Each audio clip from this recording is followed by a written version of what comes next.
This is a conversation about the biography of Imam Al-Nawawi, Rahmatullahi Alaihi.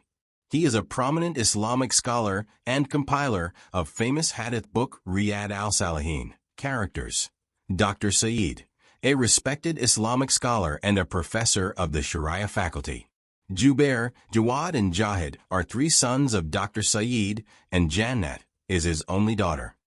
They are primary and secondary level students and are interested in learning about influential Islamic personalities and their contributions. As-salamu alaikum, Papa.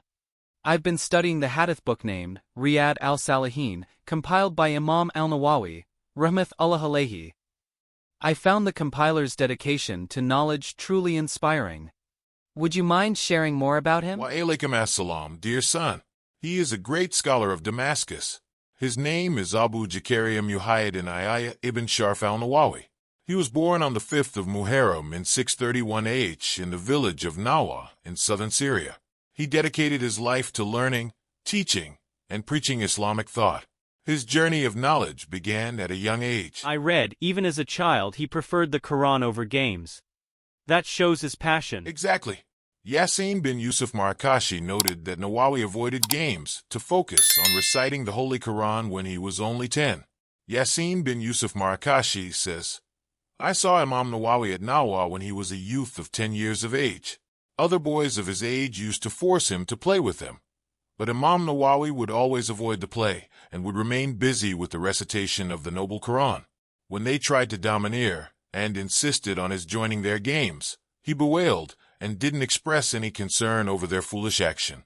On observing his sagacity and profundity, a special love and affection developed in my heart for young Nawawi. What motivated his father, Sharaf an-Nawawi, to move the family to Damascus for his education? Sharaf an-Nawawi recognized his son's potential and knew that the educational environment in Nawa was limited. He then decided to move his family to Damascus, the center of knowledge at that time. In 649 AH, when Imam Nawawi was 19, they relocated to Damascus. Where did he enroll in Damascus? He enrolled in Al-Hadith at Al-Madrasa al-Ruhiyya under Sheikh Kamaluddin Ishaq ibn Ahmad al-Maghribi, a famous Islamic scholar of that time. And what did he study in Damascus? He studied various Islamic disciplines such as Hadith as well as Fiqh, Usul al-Fiqh, Asmu Arisal, Nahu, Sarf, Logic, etc. And he learned from over 20 distinguished scholars of Damascus. I know that Imam Nawawi was a renowned scholar of the Shafi'i school of jurisprudence, wasn't he? That's correct. But do you know what set him apart from many other scholars of his time? I believe it was his dedication to learning, teaching, and preaching of Islamic thought. Absolutely. His thirst for knowledge was insatiable. Even as a young boy, he preferred the company of books to that of his playmates. I'm interested to know about his pilgrimage to Mecca and Medina. Did it influence his studies? Absolutely. In 650 AH, he performed Hajj with his father and spent 1.5 months in Medina, learning from the famous muhaddiths there. This experience further enriched his understanding of Islamic thought. After completing his studies, what did Imam Nawawi do? After his studies, he started teaching at Ashrafiyya Madrasa at the age of 24. Besides teaching, he also continued to write on Islamic teachings and thought. What contributions did Imam Nawawi leave for the next Muslim community? Imam Nawawi has a lot of contributions to the next Muslim community. His key works include the commentary on Sahih Muslim, known as Al-Manhaj, 40 Hadith known as the essential source of jurisprudence, and Riyad Al-Saliheen, which is a compilation of about 2,000 authentic hadiths. I've heard Riyad Al-Saliheen is unique. What makes it stand out? Exactly.